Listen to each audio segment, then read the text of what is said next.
Welcome trainers to the ultimate guide for Lucario in Pokemon Unite.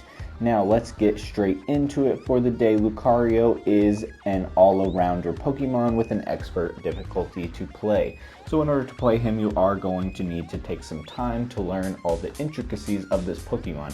However, I do think it is worth it as he seems to be one of the stronger Pokemon at this time. Now before we jump into the arena, let's take a look at our item selection for the day. We are going to start off with the Focus Band.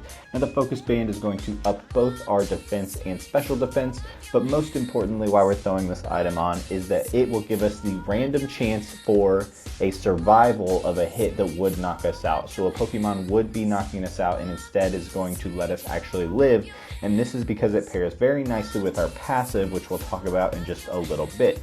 Now also you can see we are going to be going for a high damage output with this Lucario build, so our next item is going to be the Muscle Band. And the Muscle Band, you know it ups our attack and our attack speed.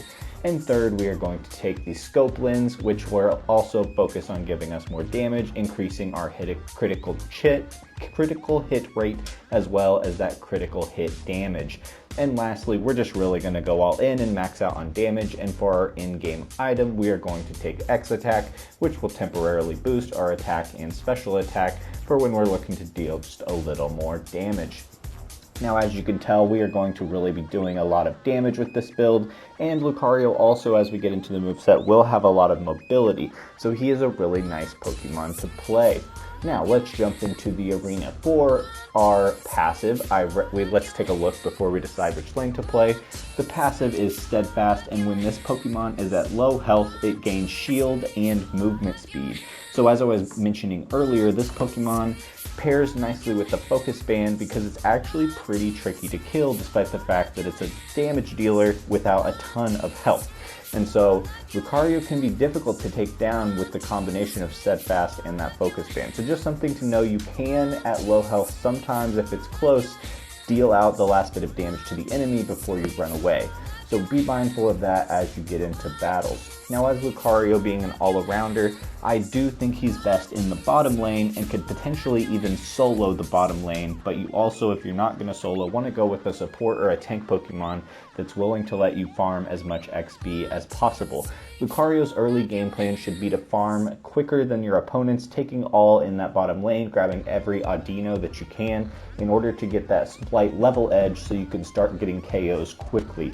Lucario is pretty strong in the early game as a Pokemon who doesn't need to evolve, and I think the bottom lane is a good place for him. Now at level 1, when we first jump in, I recommend taking Quick Attack. It just gives us that little bit of mobility that can be nice for jumping around the arena. And Quick Attack is about what it sounds like. You jump forward at blinding speed and you also deal damage to opposing Pokemon you come into contact with, so it can also be nice for clearing those wild Pokemon. Then at level 3, we are going to get Metoer Smash, and this is a punch that jumps forward, deals damage to opposing Pokemon, and also shoves them. It's a little less mobile than the Quick Attack though, so I do like taking Metoer Smash at level 3 instead of level 1. Now once you have both of these moves, Lucario is fun in the fact that he can already start taking those one-on-one fights, particularly if you see a low-level Pokemon that still needs to evolve, such as a Charmander. You can really bully them, beat them up, even potentially steal their wild Pokemon that they want to be killing. So be aggressive in the early stages with Lucario and look for situations where you can really put your opponents off balance. Now once we get to level 5, let's start taking a look at our in-game build. At level 5, we're going to take Power Up Punch, and Power Up Punch is a big charge attack, and the longer you charge it, the longer you will dash forward. So you charge up this attack and then you dash forward, releasing a punch, which deals damage while also shoves back enemies when it hits. So if you can get behind the enemy and then Power Up Punch them towards your own goal, you can really put them in a tough spot. Now at level 7, we're going to get one of our last moves. We're going to take Close Combat. Close Combat is a combo attack which deals multiple blows to opposing Pokemon, but it also has the benefit of knocking them back and stunning them. Again, Lucario, if he can get behind the opponent, between your opponent and their own goal, If you can unleash a close combat, knocking them back and stunning them, and then unleashing a power-up punch, all hitting them towards your goal, you can really put them in terrible situations and sometimes even get a Pokemon caught out away from their team. Now lastly, we are going to look at our Unite move, Aura Cannon, at level 9.